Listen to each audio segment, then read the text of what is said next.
યોહાનના શુભ સંદેશમાંથી વાંચન, 3 અધ્યાય, કર્મ 1 થી 8। ફરોશીઓમાં નિકોદેમસ કરીને એક માણસ હતો. તે યહૂદીઓનો એક આગેવાન હતો. એક દિવસ રાતે ઈસુની પાસે આવીને તે કહેવા લાગ્યો, ગુરુજી, અમે જાણીએ છીએ કે તમે ઈશ્વર તરફથી આવેલા ગુરુ છો, કારણ તમે જે બધા પરચા બતાવો છો તે કોઈ માણસ ઈશ્વરની સહાય વગર બતાવી ન શકે. ઈસુએ તેને જવાબમાં કહ્યું, હું તને સાચે સાચ કહું છું કે જ્યાં સુધી માણસ નવેસર જન્મ ન લે ત્યાં સુધી તે ઈશ્વરનું રાજ્ય જોવા પામી ન શકે. ત્યારે નિકોદેમસે તેમને કહ્યું, માણસ ઘરડો થયો હોય ત્યારે જન્મ સી રીતે લઈ શકે? તે ફરી વાર પોતાની માતાના ગર્ભમાં જઈને જન્મ લઈ શકે ખરો? ઈસુએ તેને જવાબ આપ્યો, હું તને સાચે સાચ કહું છું કે પાણી અને પવિત્ર આત્મામાંથી જન્મ ન લે ત્યાં સુધી કોઈ ઈશ્વરના રાજ્યમાં દાખલ નહીં થઈ શકે.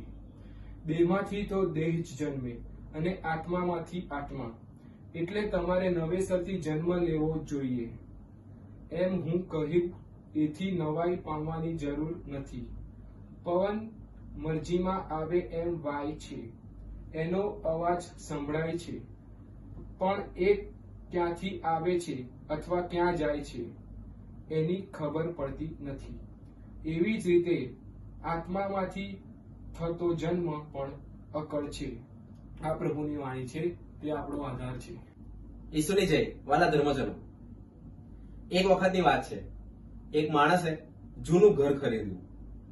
વિચાર આવ્યો કે જૂનું ઘર કેમ ખરીદ્યું હશે. એ માણસ તે ઘરમાં રહેવા ગયો. બહારથી એ ઘર એકદમ મસ્ત દેખાય, સરસ કલર કરેલો, અને એકદમ દૂરથી જોઈએ તો એકદમ સુંદર ઘર લાગે.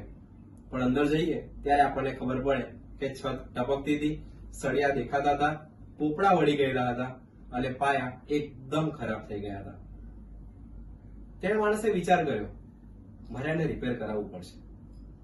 પછી તેની ચાલાકી દ્વારા તેણે આખું ઘર તોડી પાડ્યું, પાયા સહિત બધું જ કાઢી નાખ્યું અને નવેસરથી આખું ઘર ઊભું કર્યું.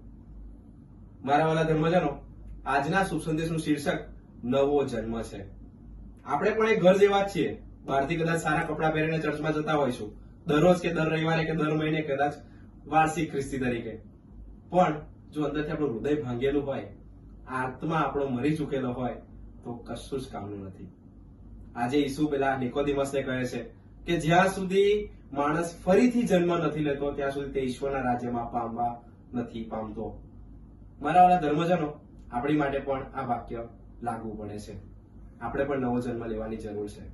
નિકોદેમસ પણ એ જ વિચારે છે શારીરિક રીતે કે શું ફરી મારે માતાના ગર્ભમાંથી જન્મ લેવાનો? ના, આપણા કાર્યો દ્વારા, આપણી શ્રદ્ધા દ્વારા અને આપણા પડોશી પ્રત્યેના પ્રેમ દ્વારા આપણે નવો જન્મ લઈ શકીએ છીએ. ચોક્કસ પવન જ્યાં મરજી આવે ત્યાં વાય છે અને દેખાતો પણ નથી, પણ ચોક્કસ આપણને એનો અનુભવ થાય છે. એ જ રીતે પવિત્ર આત્મા આપણા જીવનમાં કાર્ય કરે છે. દેખાતું નથી પણ ચોક્કસ અસર થાય છે. અસર આપણે સ્વીકારવાની છે, પ્રભુના રસ્તે ચાલવાનું છે. ત્યારે આજના શુભ સંદેશનું શીર્ષક નવો જન્મ એ આપણી માટે સાર્થક થશે. ઈસુની જય.